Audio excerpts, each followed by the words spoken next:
Well, let's go and have a word with one of our guests for this one. Connery Madrick, take it away with a certain Steve Myers.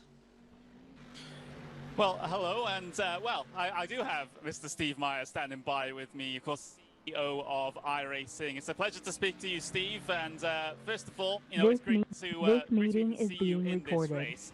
But did you expect to even be inside of the top split, though? Good morning, guys, and thanks everyone for tuning in, and all you guys for pitching in and broadcasting this race. It's for a good cause, and I hope we raise a lot of money today. But no, I did not expect to be in the top split. That is an unfortunate outcome to a full week of practice that we put in, because we felt very good coming in this morning to be on solid pace for a mid-split, race. But Mr. Nick Ottinger screwed that up for us and got us into the highest split. So we are not looking forward to that aspect of it. But, us old guys, maybe, slow and steady can at least get us a good finish. Yeah, I mean, it looks like that right now. The early going seems to be pretty comfortable for you guys, keeping tabs to the leader, but less about the race for the moment. Well, that's Nick. Nick is in the car, so when Nick gets out of the car, that's when our race is going to get interesting. All right, well, we'll have to keep an eye on it. But, of course, this race is for a very good cause, the National MS Society. How important is it for iRacing to be supporting causes like this? Yeah, it's interesting. John Henry sent us an email this week and said, we really need to, start doing more of these charity races. And I said, good, we're doing one this weekend. So yes, this is a good way to use our platform. It's obviously for a great cause. We have this ability to kind of reach out and touch, every corner of the globe. To reach people, to try to raise awareness for these charities and to try to raise money for a good cause. So I'm excited to do it. It's fun to take the work hat off for a little while and put the play hat on and actually get to enjoy the product. Yeah, we're certainly enjoying the product at the moment, that's for sure. But, over the course of this event, we've got a very, very long time to go at the moment. But before we get on to that, we have a question, it seems, from Twitter, a question from the community, saying, will the NHRA be on iRacing inside of the next 5 years? So first of all, I really appreciate all the people that have donated to ask some questions. I hope during this broadcast that a few more will jump in, because I think, hey, this is a great way to get out some information about what's going on in iRacing, but also to raise some money doing it. So NHRA. So as everyone knows, Ron Capps is a huge iRacing fan, and I'm a big Ron Capps fan. And so he has taken the baton and continuously beats us up on, when are we going to do NHRA? And, I just went up to the Epping race here in New England a couple weeks ago and saw him again, got to go through, experience it all again. And I absolutely love NHRA.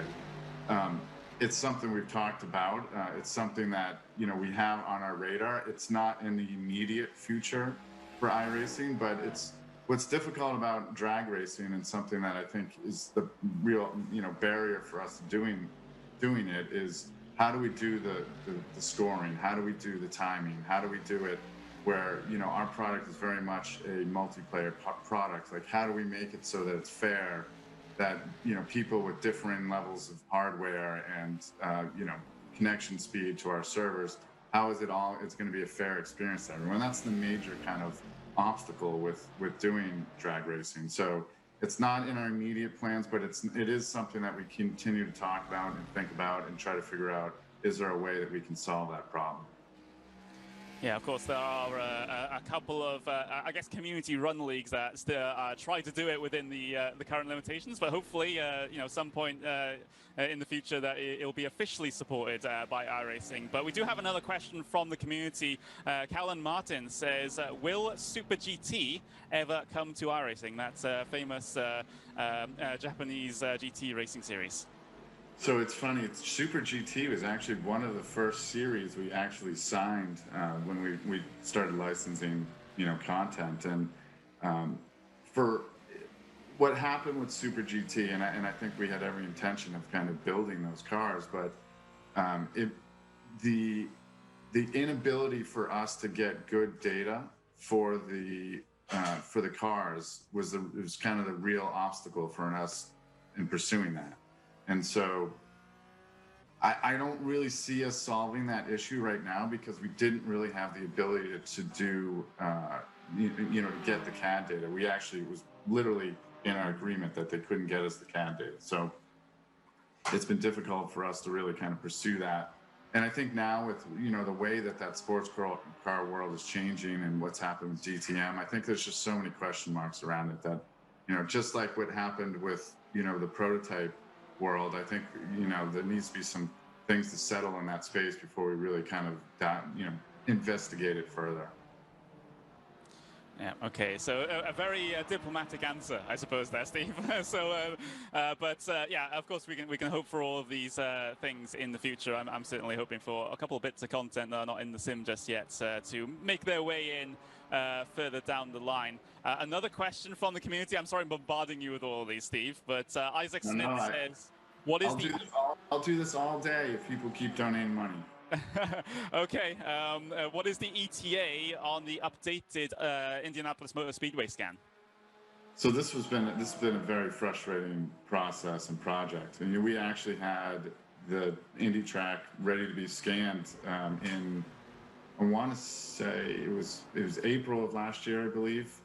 We had a scan trip scheduled to go collect the data, and Indy poses some bigger challenges to scan than other tracks because how big it is, and not to mention that if we're going to go there, we want to do the oval and the road course as well. And so, but I do have good news. Finally, out of all these questions, I do have some good news. Is that we actually scanned it last week. So the data is going to be in-house pretty soon, and we will be able to start working on it. It's not going to be done for the races this year, unfortunately, but it is something that we will have in development in the next year and released onto the service. Well, there we go. We're all optimistic about that one. It'll be great to see a new, refreshed Indianapolis Motor Speedway on the service. But I'll have to let you get back to your team, Steve. Best of luck in the rest of the race. And of course, if you do have a couple more questions for Steve. Yeah, Greg, another staff member from iRacing. But what exactly is your role again, Greg? Because I believe it's changed recently. Hey, Connor, that's right. Yeah, so my role is executive producer, and essentially what that means is I help facilitate development projects, working with our great associate producers, our art directors, and our engineering staff, where we kind of help prioritize and design future projects that we'll be working on, and then make sure that everybody who's on these projects has what they need to be successful. There's a lot of fun projects that we're working on now, for sure, and I'm pretty happy to be helping them all with it. Steve Myers has been performing this role for a number of years now, and he's going to be working on some other areas of the product, and he's still going to be helping out, but I'm excited to help a bit more at the same time. Of course, you're going to be aware of a good couple of big features that might be on the horizon for iRacing that certainly all of us are looking forward to with regards to content and new things coming into the sim. But we do have a question from the community, and it's been one that's been on many people's lips, and I know Steve has teased this in a Twitter comment saying if you donate $500 or whatever it was, you get a comment on this, but you've sort of drawn the short straw with regards to answering this question, Greg. Can you give me an ETA on rain? An ETA, that's a precise question. I can tell you that we're working on it really hard. We've been working on it for close to a year at this point. And it's really at the point now where we've started to bring in not only the core engineers who are working on it, but the entire team, the artists, the VFX people, multiple rendering engineers, our dynamic track engineer, the engineer who designed our dynamic track, and it's a whole team effort now. We are working very hard to have something operational by the end of the year. Whether or not that translates into it shipping by the end of the year, I don't think we're ready to say that. We want to make sure we do it right, but internally, at least, we'll certainly be driving around in rain, both graphically and physically, by the end of the year here. Wow, that's the that's the first time we've ever gotten well, not a solid commitment to a time frame, but at least an idea of a time frame with regards to rain. So thank you very much for that, Greg, and try not to introduce it in the fashion of it just randomly starts raining in one of these special events, because that'll cause a little bit of chaos. But thank you very much. Thank you very much for joining us, and well, we'll have to send it back to... Bring back Greg Hill, and I believe he's got something special to show us. Greg? Hey there. Yeah, that's right. So we were talking about rain just a moment ago, and we figured, you know what? Although it's quite early in development and rough around the edges, hey, it's a great cause what we're doing here today. So let's load up the sim and show you guys kind of where we're at with it. And I thought that might be, or we thought that might be something fun to do here today. So if you guys are up for it, that is. Oh, I was you don't born have ready. to ask twice. Yeah. Okay. You're giving me the Twitter clips, Greg. All right. Awesome. So yeah, like I mentioned before, this is like a really big project. It involves our artists, our engineers, but fundamentally, it's based on, well, as with all things in iRacing, authenticity. So the foundation of this weather system is our engineers have created a system where they're essentially pulling weather data from all around the world, local to all the racetracks around the world, to create a statistical model for each racetrack, each area of the world, all throughout the year. So if you're running realistic weather, and you're just letting the weather do its thing, you will get the weather to play back in an extremely realistic way. Everything that combines to create kind of the weather you're seeing, all the ingredients, will be accurate and scientific and true to the real world. You also will have the ability not to do that, but you'll be able to design your own weather scenario using keyframes, essentially. So if you want to have a 24-hour race where it starts out wet and the first couple hours or first hour it's drying, you can do that. You can introduce some rain later on. You can really do anything you want. We want to give people the power to create the experience that they're looking for. So right now I'm going to load up one of our cars, the BMW M4 GT4 at Imola. You guys can see a sneak peek. I will say this, as somebody who uses the iRacing service myself and loves doing like the endurance events as well, I'm like a little kid in a school in a sweet shop here, Greg. I really am. So thank you very much for this. Well, I'm happy to share, but do be kind. It is early, so we don't usually show stuff that's this early in development. But you know what? We'll make an exception today. All right, so we load in here. It's not going to appear wet from the get-go. Just one moment. Okay. We're waiting with bated breath, Greg. So I'm guessing this is, you know, just like you said, a setting the race administrators can just set up for their sessions. But is it going to be pre-planned like that? So the iRacing, so the administrators can say, okay, I want rain for like the first 2 hours and then dry the rest of the time, or is there going to be a random element as well that they can choose? They can choose, yes. They can choose it to be based on the statistical model where there's kind of realistic factors and you don't really know what's going to happen. And you can blend that with key points where you do want to control what happens. So, okay. So you can see the water is starting to kind of, the dynamic track system for the water is starting to collect. Puddles are starting to form. You can see it's a little rough around the edges here where it blends between the racetrack and the grass. But the cool thing about this is because, yeah, and this is the unpolished stuff that typically we don't want people to see. That will be solved. But because our racetracks are laser scanned, right?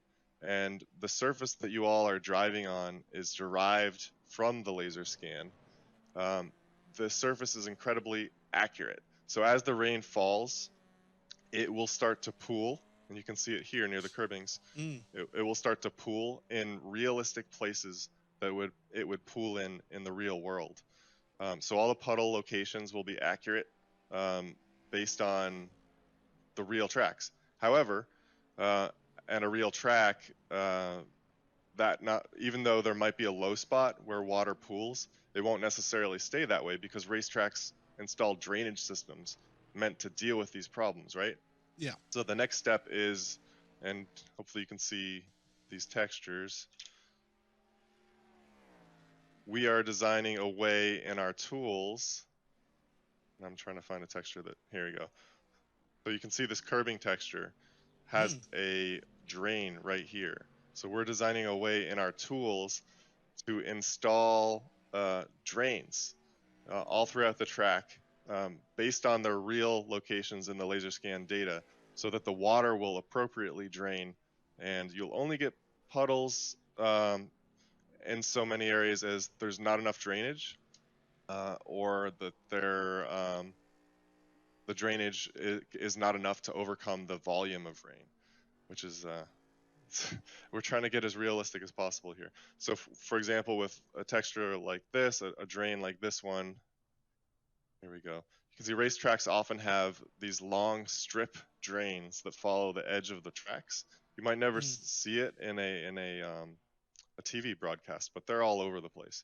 So we'll be able to tag this sort of thing, and not only tag it, but basically account for how much absorption it is capable of based on the structure of the drain. So this drain might not drain as much as another drain that has kind of a wider grate pattern, if that makes sense. So let's see. Here we go at the track again. For some reason, my controller is not responding, but I do have. While you set all this up here, what's been the most complicated part about this process?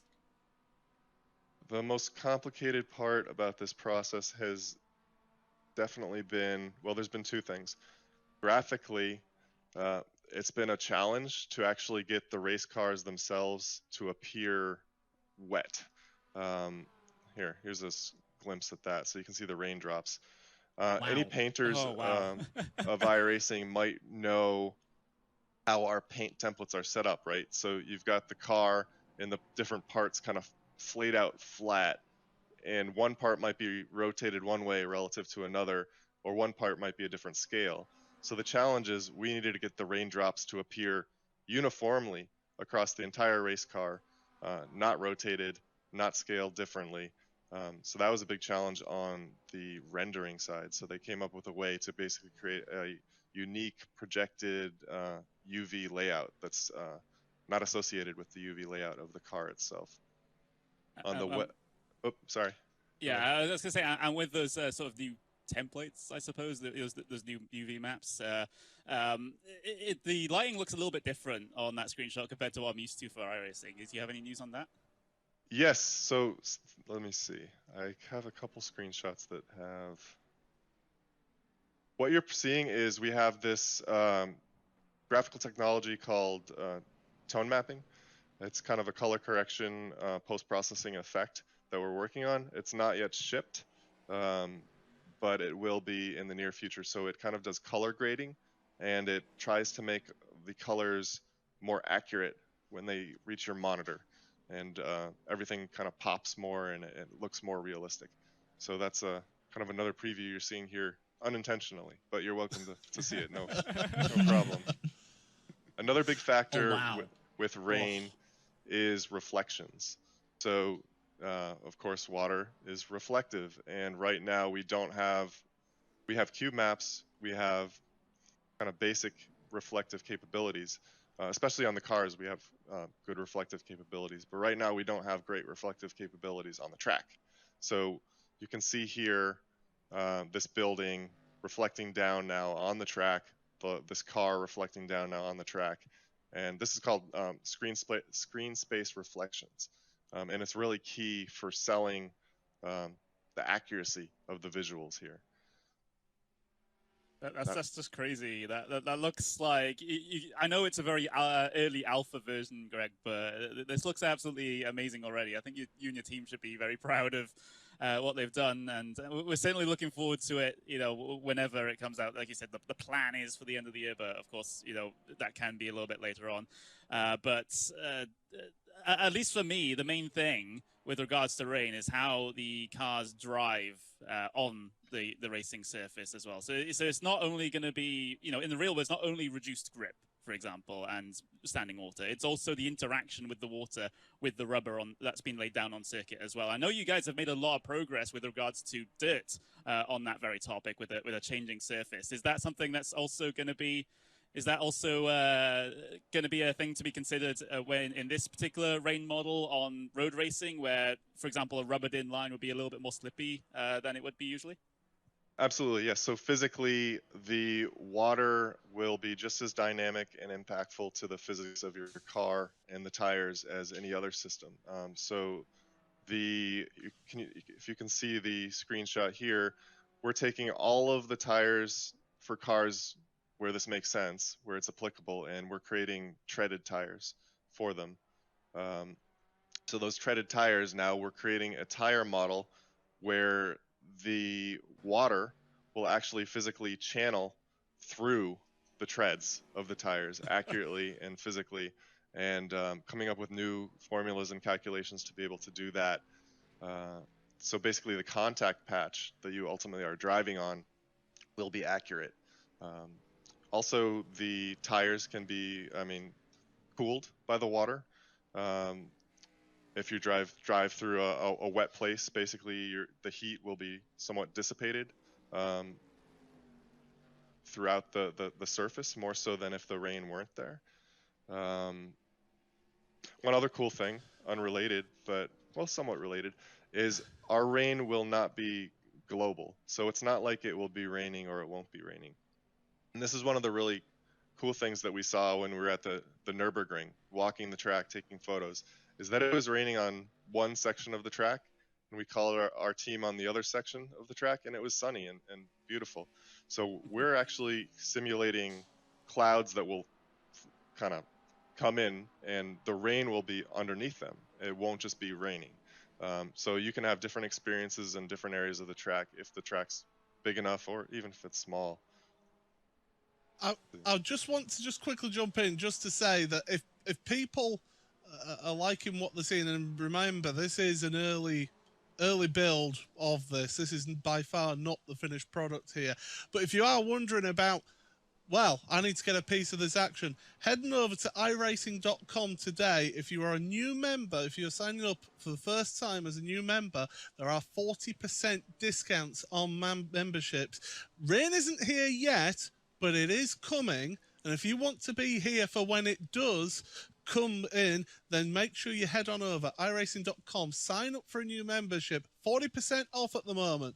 Sorry, I just want to point that out, Greg. You know, people can sign up and be used to driving on the simulator before rain gets introduced, because of course rain will bring an entirely different element to the simulator, and basically everyone will be going from a base. You know, nobody will have experience of it. Absolutely, it'll be a whole nother experience. It will add a new dynamic to the races, depending on how you want to experience it. It's going to be incredible. We're really looking forward to it. Now, Greg, one thing, because, well, I'm getting a bit greedy now. I know we're raising a lot of money for National MS Society here. Do you have any sort of, and this is going to be cheeky now, any sort of in-sim sort of video of showing off the rain, or is there any way of sort of demonstrating this to people here? We can try again. Let's see. My controller was not working, so I went to the still shots. But let's try again. Let's get a bit of mouse steering in there, Greg. There you go. Actually, we could do that. So, I mean, one thing that I did notice with the picture of the Michelin rain tires that you showed us earlier, that I presume is a render from in the simulator of the actual rain tire.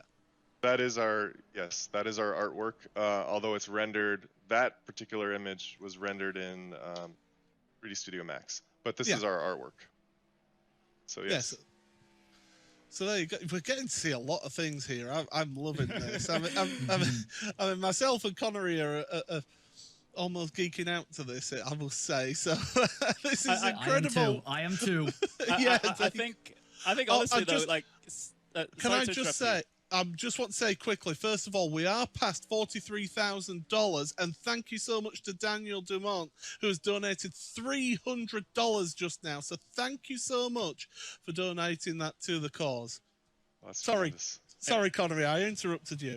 Yeah, I was just gonna say, this, like I said, we're all very, very hyped and excited with what's to come. I gotta say though, not even about the rain or about any of the new surface model stuff.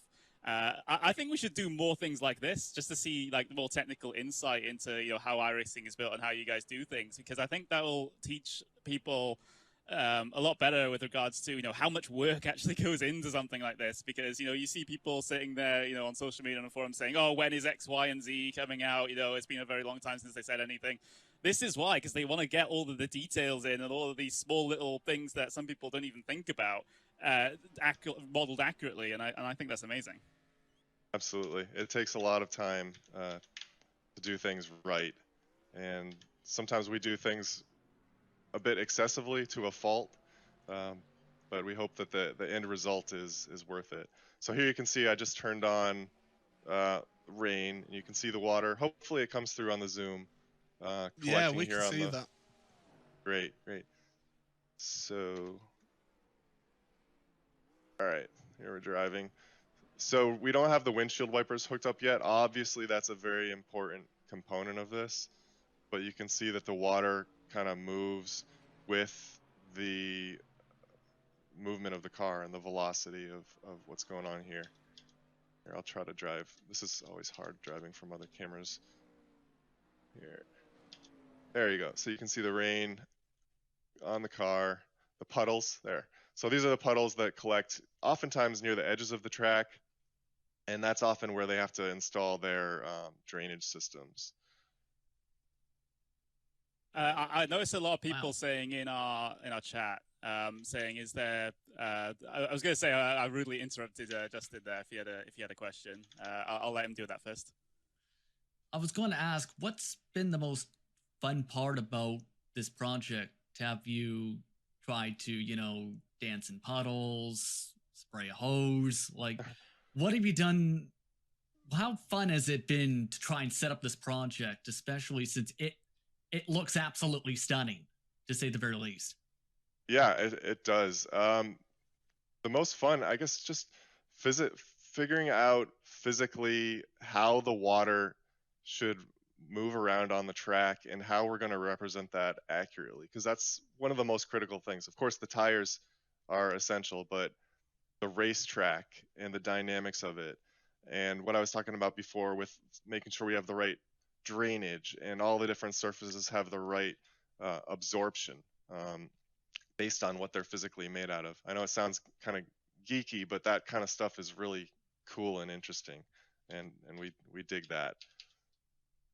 So I'm seeing a lot of mention in the chat of people thinking what the sort of weather forecasting is going to be like. I don't know if you can speak on this now or if that's going to be a later thing, but people have been saying, will we have an idea what the general conditions of the race are going to be like? And do we get any indication in the sim of about any potential weather changes that might happen, like a weather radar that might not be entirely accurate because you want that unknown element in there, but is there sort of a way the drivers can tell sort of an idea of what's going to be happening with the weather during the race?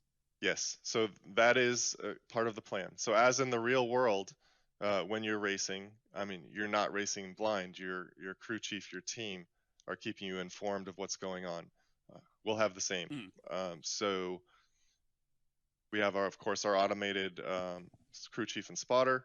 We'll be working on that system, and there might be some UI interfaces as well for you to see what's coming up. This is all in our design, but this is not something that we've gotten very far with yet, and we'll be working on in the coming months. Here you can see it's raining inside my car, so ignore that. That won't happen in the final product. Close the window, Greg. Yeah. Well, Greg, we thank you so much for giving us this incredible insight into the development of the rain technology, and also some of the challenges that you guys have had as well with that as well. Of course, it's not finished yet. That is all, early access. It's not the finished product. It's worth pointing out again. So, but thank you so much for spending the time with us, Greg. I really do appreciate you taking this time out of your day to show us that. Absolutely, I'm happy to share it, and what a great cause this race has been. I'm very happy to be a part of it. So, good job. Connery is going to be speaking to Steve Myers. Well, like you said here, Paul, I am with Steve Myers once again for another little bit of an interview segment with questions from the community. But before I get into them, Steve, how's your race been going so far? We have the light at the end of the tunnel. Yeah, I mean, actually, I finished up, I think the only stint I'm doing, just did a full run. And I was thrilled. I did exactly what I hoped to do, as get in there and run 21s and 22s for the whole stint. And I didn't have any incidents, so mission accomplished from my perspective. Yeah, absolutely. So yeah, we'll continue to track your progress throughout this race to see where you can get. But let's just have a look at our first question for this particular segment from Karu on Twitter, saying, are we going to get an LMDh or anything like it?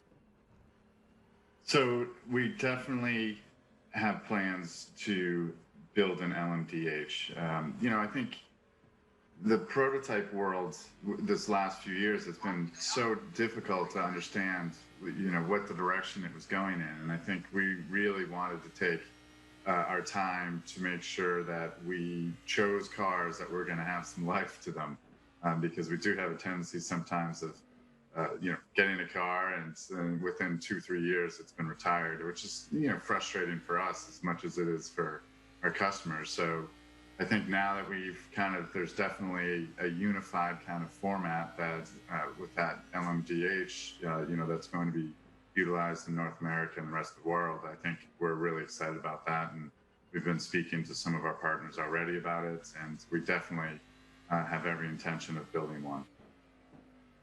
Well, there we go. Certainly looking forward to that one. Second question coming up here.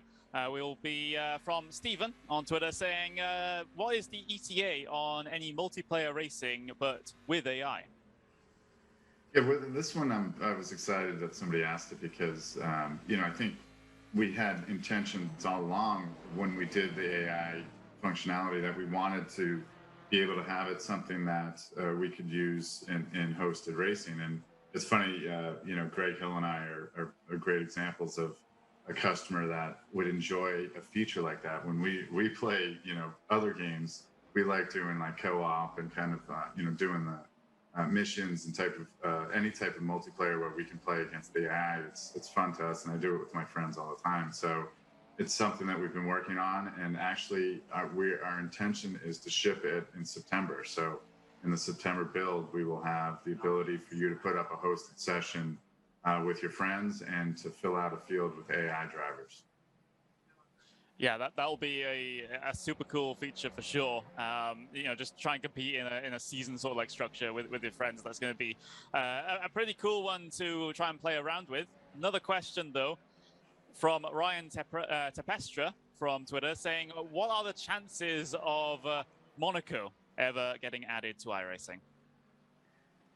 So it's funny. The reason why I said yes to this question is because I think I had, prior to last year, really been down on street circuits, because I think, you know, as a business, you look at those projects and you kind of, you know, you want to maximize your dollars and trying to not only be efficient with your time and what we can get out and how many different customer bases we can touch with our content. But I think prior to last year, I was down on it because it was just, it was a lot to ask in a big project, and we don't necessarily get a great return on investing in projects like street circuits because they're so expensive to generate all the artwork. And so I think, I'll admit, I never really wanted to finish Long Beach. It was always something that was a frustrating topic for me. And I think with what happened last year and the success of our business and the way that we rapidly grew, I mean,